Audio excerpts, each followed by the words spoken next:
नागनाथ केंद्रे लावलेल्या शेतात बघा आता ते गोरप येत आहे. तिकडं वडील काही चारत आहेत.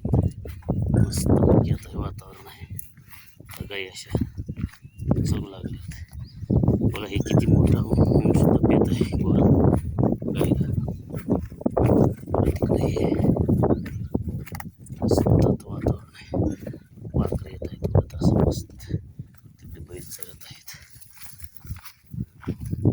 गोरा किती छान पितो. शेपटी हल्लीत बघा कसं शेपटी हल्लीत पेत आहे आईला गोरा.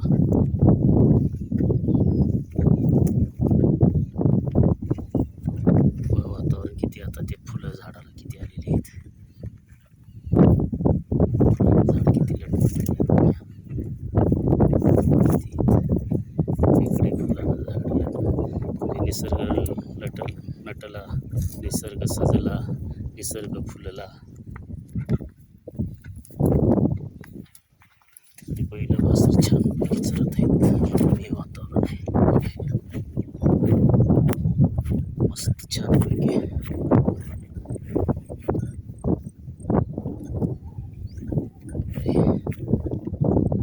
गाय वासरू पेत आहे छान पैकी.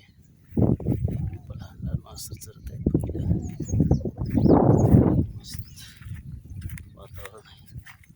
असं असतं पाऊस पडलं निसर्ग सानिध्य. असा असतो पावसाळा. आमच्या डोंगरदऱ्यातील दुर्मिळ डोंगरी गाईची आम्ही जतन संवर्धन करतो. ते बघा आमचं तिकडे शेड आहे गोठा आहे झाड आहे दूर फुलं. निसर्गरम्य वातावरण छानपैकी गाई चरत आहेत. दिवसभर गाई चरतात. वडिलांकडे रेनकोट पाण्याची बॉटल काठी आता दिवसभर गाई चरून येतात छानपैकी.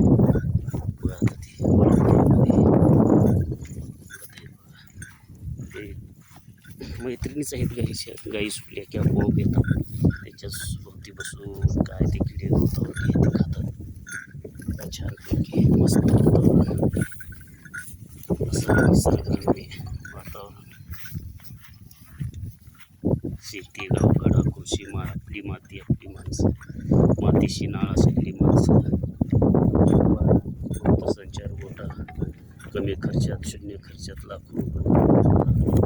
पारंपरिक देशी गाईचं डोंगरी पालन पोषण. वर्षाला 4-5 लाख रुपये 10-20 गाईपासून मिळतात. हे सत्य आहे. कष्ट बी आहे.